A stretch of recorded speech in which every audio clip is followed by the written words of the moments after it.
Queda finalmente hablar de criterios de valoración. Nosotros conocemos perfectamente, digamos, los higienistas, los criterios utilizados en calidad de aire interior, o mejor dicho, en higiene industrial, como valores límites de exposición a contaminantes.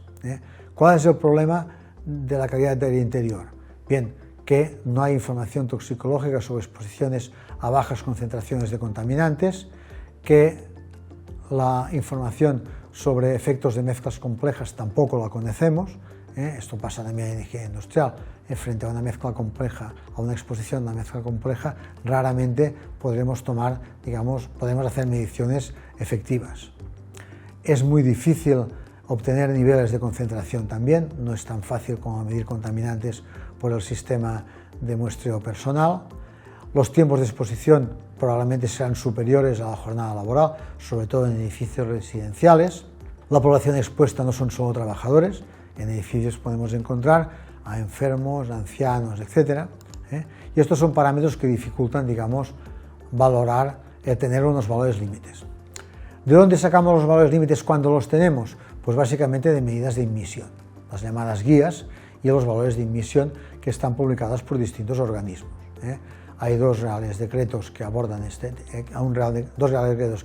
tema, referidos siempre a medio ambiente, los valores límites de exposición profesional y valores de la EPA y de la OMS para medio ambiente. La OMS tiene una variedad de valores publicados que sería largo ahora comentar, pero tenemos unas referencias para poder tomar decisiones y emitir opiniones respecto a esta calidad de aire que hemos medido, que hemos valorado. Tenemos valores para poder opinar. Otra opción, es estos valores que teníamos en la última columna de exposición profesional, emplearlos, pero teniendo en cuenta una serie de modificaciones. En primer lugar, los valores límites de exposición profesional están basados en una supuesta exposición de 40 horas al día, y la semana tiene 168 horas. Muchas personas en temas de calidad de aire interior están expuestas siempre, igual como ocurre en medio ambiente. Siempre, la persona está en el medio ambiente, no puede obviarse de esta contaminación medioambiental existente. La segunda consideración es que la exposición considerada en ambientes laborales es discontinua. En principio se supone un patrón temporal de exposición de 8 horas al día, 5 días a la semana, con periodos de descanso entre exposición y exposición y 48 horas de descanso el fin de semana. Y eso no ocurre así en muchos casos de exposición en edificios. Evidentemente, como hemos comentado antes también, ahí debemos considerar la presencia de no trabajadores, niños pequeños, mujeres embarazadas, enfermos inmunodeprimidos, ancianos, etc. Y finalmente, otro factor que no por ello es menos importante, no por citarlo en último lugar, es menos importante, es el hecho de que en estos lugares, cuando hablamos de calidad de aire interior, no hacemos controles periódicos como se hace en higiene industrial. En higiene industrial estamos obligados a hacer medidas periódicas de la contaminación y tomar medidas para corregirla. Aquí normalmente, como se supone que no hay contaminación química de ningún tipo, no suelen haber controles ambientales. Y este es un factor de seguridad también a tener en cuenta. Teniendo en cuenta la proporción de horas trabajadas respecto al total de horas que se consideraban en la exposición profesional, pues calcularíamos un factor de 420, por poner un ejemplo totalmente experimental y rudimentario, por lo cual tendríamos que dividir el valor límite ambiental pensado para ambientes laborales. Quizás los factores de corrección por estos 4 parámetros pues no son 10, que son 5 o lo que sea, pero es una relación en la cual nos permite opinar. Otra cosa es que la verdad definitiva, aunque emitamos una opinión, sea cierto o no cierto. Para agentes biológicos el tema es más complejo. Ya la propia CGIH explica que para medición de bioaerosoles no existen criterios de valoración ambiental cuantitativos para ambientes laborales, pero es que este ambiente laboral sirve totalmente para ambientes también no laborales, para ambientes no industriales, perdón. ¿Cuál es el problema? El problema es que un bioaerosol es una mezcla compleja de diferentes clases de partículas, puede comprender microorganismos vivos, microorganismos muertos, sus fragmentos, productos derivados y sus toxinas. La respuesta a los humanos a los bioaerosoles es incierta, es muy variable, no podemos definir, digamos, su éxito o su efecto solamente en casos concretos que se haya detectado una contaminación por agentes biológicos, porque alguien ha utilizado, por ejemplo, un ascensor en el cual ha tosido vehementemente y los siguientes ocupantes del edificio se ven, digamos, involuntariamente obligados a inhalar este aerosol que sí que puede contaminarles. Pero esto realmente es para casos muy específicos. Por otro lado, los sistemas disponibles de toma de muestra de agentes biológicos también, digamos, no permiten recoger todos los posibles agentes existentes, los componentes de un bioaerosol. Pueden ser muy variables las concentraciones de unos y otros, y los muestreos puntuales realmente no suelen ser representativos. Los datos, las relaciones dosis de respuesta de muchas exposiciones a agentes biológicos tampoco son escasos. Es decir, he puesto un ejemplo de inhalación de un bioaerosol, digamos, patógeno, en el caso del ascensor, pero esto es un caso muy puntual que se ha descubierto en epidemias importantes, pero en general, digamos, no existe una teoría científica que avale esta situación. Tampoco hay métodos analíticos fiables que permiten establecer estas relaciones. Con todo ello, digamos, en general no se recomienda la evaluación de agentes biológicos cuando no sea imprescindible. Es decir, no hay que efectuar mediciones de agentes biológicos en aire, aunque contemos con equipos e información suficiente para hacerlo, si no existe una razón muy importante. Una alternativa suele ser hacer mediciones de superficie, que también puede ser útil, aquellos agentes biológicos que se han depositado en el suelo, porque formaban parte de un bioaerosol, de microgotas o un bioaerosol particulado, etc. Pero si no hay una razón muy concreta, digamos, no deben efectuarse mediciones porque no sabremos qué hacer con ellas. Evidentemente, un objetivo fundamental en muchos sectores es comprobar la ausencia de patógenos. Esta es otra historia. Si se sospecha que pueden haber patógenos, entonces sí hay que determinar la presencia de estos patógenos, evaluarlos y tomar medidas para eliminarlos a través de sistemas de desinfección, etc. Una opción, cuando nos vemos obligados a tomar mediciones o hacer mediciones de contaminantes biológicos en aire, es actuar de la manera que está resumida en la diapositiva. Se propone tomar medidas hacer mediciones dentro del local y mediciones fuera del local en un sitio muy próximo al local.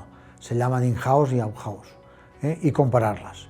Si los agentes biológicos determinados son cualitativamente y cuantitativamente equivalentes, consideremos que hay una buena ventilación, porque la contaminación interior es igual a la exterior, si es que la podemos llamar contaminación.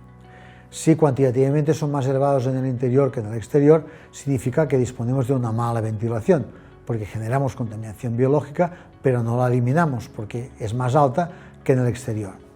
Si cualitativamente son distintos, es que se está generando una contaminación biológica en el interior determinada, generando unos agentes biológicos distintos de los que hay en el aire exterior. Y siempre sistemáticamente en estas determinaciones hacer un estudio para evaluar la posible presencia de patógenos, que esto hay que descartarlo, digamos, de manera formal y definitiva.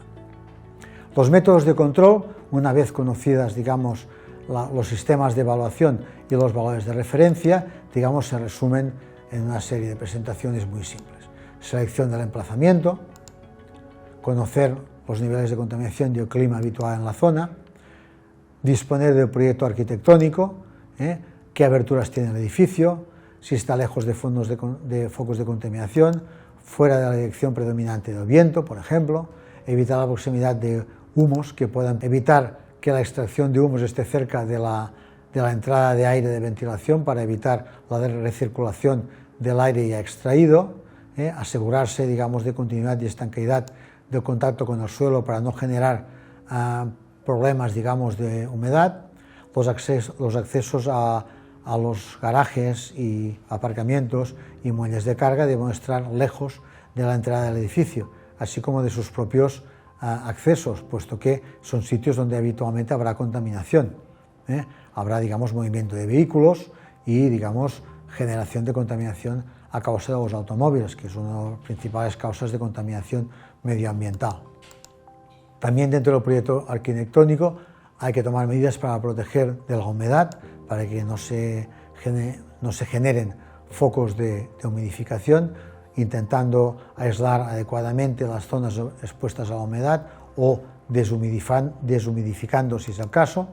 Planificación del espacio interior de manera adecuada, ubicación de los locales específicos separados de los demás, aislados del resto de actividades, normalmente siempre en depresión. Por ejemplo, si hay un taller, ni que sea por ejemplo una escuela, y hay un taller en el cual los alumnos hacen prácticas con distintos tipos de pinturas, etc., pues esto hay que mantenerlo en depresión, porque si no esta contaminación se esparcerá, digamos, por todo el edificio. No digamos si hay ya otras actividades que generen contaminación. Hay que procurar siempre que estos locales afecten al mínimo al resto de locales del edificio.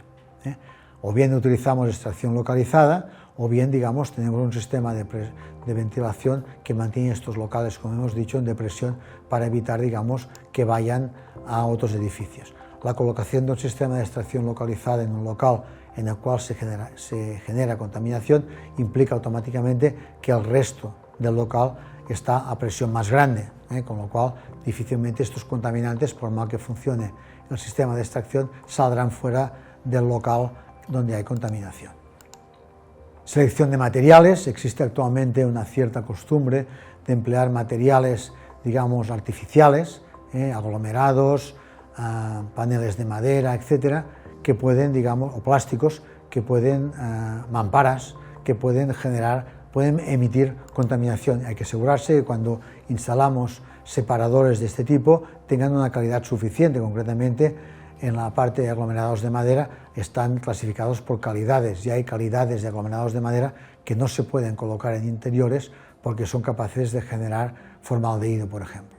Si esto no queda alternativa, por el motivo que sea, pues hemos de planificar un aumento de la ventilación del local planificado de esta manera, pero sobre todo antes del uso. Si vamos a acumular, siguiendo con el ejemplo, unos plafones de madera, pues hemos de prever que durante el tiempo que estén acumulados en este local hemos de tener una mejor ventilación para evitar la generación de este sistema.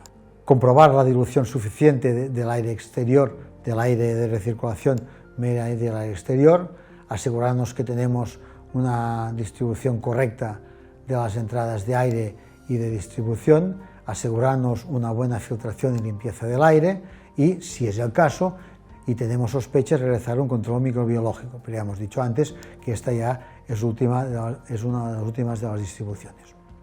La distribución correcta es una de las últimas medidas. La distribución correcta de las corrientes de aire tiene que ver con lo que hemos comentado anteriormente de la eficacia. Una distribución eficaz de la ventilación es aquella que realmente cubre todos los espacios, sin dejar zonas sin ventilar. Pues bien, hemos de asegurarnos que esta ventilación es suficientemente correcta para que, digamos, haga un barrido por todas las zonas del edificio. Esto puede implicar aumentar los difusores de aire, por ejemplo, o cambiar de sitio las extracciones de aire, etc., para asegurarnos siempre que esta eficacia es alta. De esta manera, el caudal de ventilación que necesitaremos, como hemos visto antes, va a disminuir porque el factor va a ser más pequeño. Y interesarnos por el mantenimiento de las instalaciones. Existe una mala costumbre de considerar que una vez instalado un sistema de tratamiento de aire o del tipo de instalación que sea, esto ya funciona para siempre. Y esto no es verdad, porque, como ya hemos dicho otras veces, se trata de sistemas activos que contienen un ventilador, unas corrientes de aire, unos filtros y unos equipos que con el tiempo pueden cambiar su funcionamiento. Por eso es importante hacer este seguimiento. Finalmente, en esta transparencia hemos puesto ejemplos de casos de actuación, digamos, que pueden modificar el sistema. Es meramente una diapositiva indicativa de lo que se publica en función de las distintas acciones que hay que tomar para distintas situaciones. Bien, hemos llegado hasta aquí. Gracias por su atención y así terminamos esta parte correspondiente a calidad de aire interior.